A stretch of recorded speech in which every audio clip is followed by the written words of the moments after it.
Welcome to Creating My Kaleidoscope. Today's video is about our family's trip to Washington, D.C.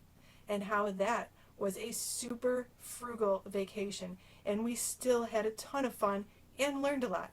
I must preface this video by saying that we do have an advantage when it comes to visiting Washington, D.C. My brother-in-law lives nearby and he had room for all of us to stay. We were able to keep costs so low that we estimate this trip cost less than $500 for all 7 of us to go to Washington, D.C. for 5 days. Did you know that Washington, D.C. has so many museums? You probably did. But did you know that they're free? The Smithsonian museums in Washington, D.C. are all free admission. The only thing is that some of them do require you to reserve tickets. We had to reserve tickets for the Air and Space and the zoo. Yes, the zoo is considered one of those museums that are free. We tried to hit museums and the zoo during the day because their hours are fairly limited. They are 10 to 4:30 or 5, and we saved the monument visiting for later in the evening. We made sure to bring snacks with us and lunches. The Smithsonian museums do allow you to bring food and drink inside. You just have to make sure that you eat everything in one of the designated areas. Strollers are allowed, backpacks are allowed, water bottles are allowed. The one thing that did surprise me that's not allowed is camera tripods. So try not to bring those with you because you might be asked to take that and put it somewhere else. We visited the American History Museum. I loved that one because I'm really into antiques and that thing is filled with antiques. There's a lot of pop culture stuff in there, from R2-D2 to Dorothy's slippers. I don't think you really need a full day to cover most of what's inside the American History Museum unless you really want to read about every little thing that's inside of it. We, for a half a day, and then we actually did run back in to go and look at Lincoln's hat. Somehow we had skipped the one exhibit that does have Abraham Lincoln's top hat that he was wearing the night that he was assassinated. So we did stop back in to take a peek at that. They're all fairly close to each other. Parking is a little tricky, especially when you have a bus like us. But we were able to find parking, and that didn't cost, it's just a few dollars to use the parking, and there is some free parking too if you have the time to look around or if you get there really early in the day. Another site that we went to was the Air and Space Museum, something like that. That was fun. There's a ton of stuff there. That's all of your airplanes and spaceships and Neil Armstrong's suit. That one was crowded.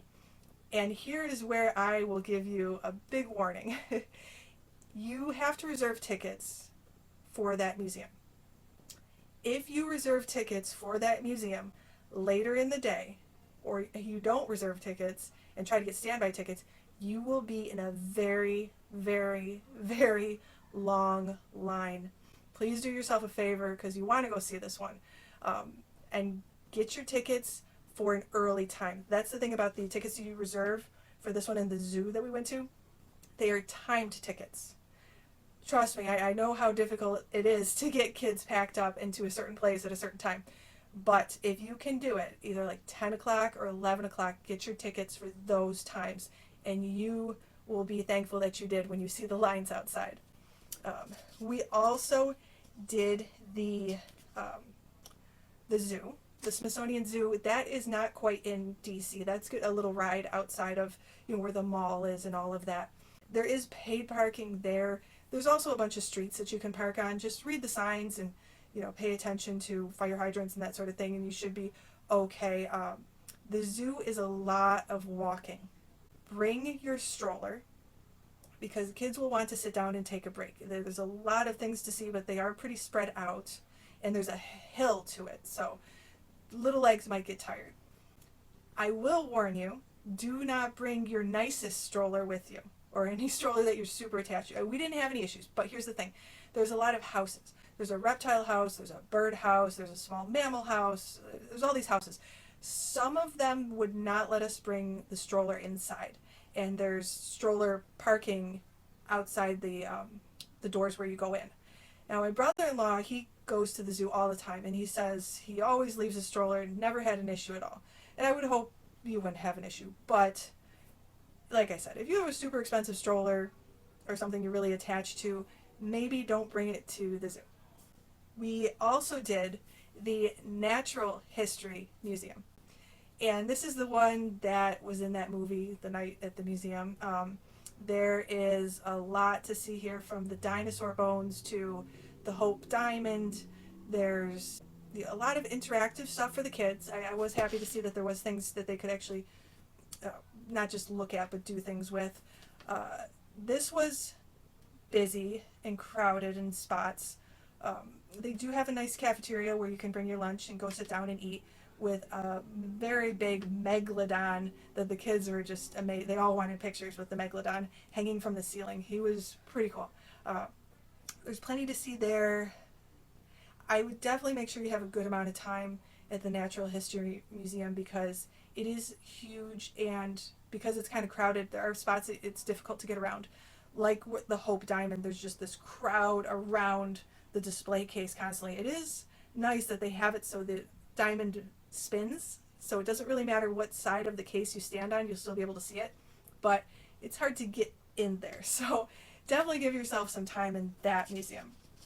Now, of course, after we did the museums, I said we walked around and did the monuments.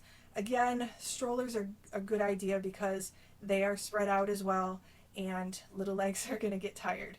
But when in DC, you have to take in the Jefferson and the Lincoln and the Vietnam, all of those. The kids right now are ages 6 through 13. Did the little ones get a lot out of it? Probably not, but enough that they recognized it. And I think that when they go to school and they talk about Abraham Lincoln, hopefully it'll ring a bell for them, and they'll remember being there, and it'll give it a little more meaning. All in all, highly recommend going to Washington, D.C. with your family if you're looking for a little mini vacation, if you're looking to not spend too much. I'm sure it's possible to find affordable lodging, if not in DC itself, somewhere around DC. One of the nice things about DC is they have a really great metro system. We used it last time we visited, and it can take you very close to all the places that you want to go.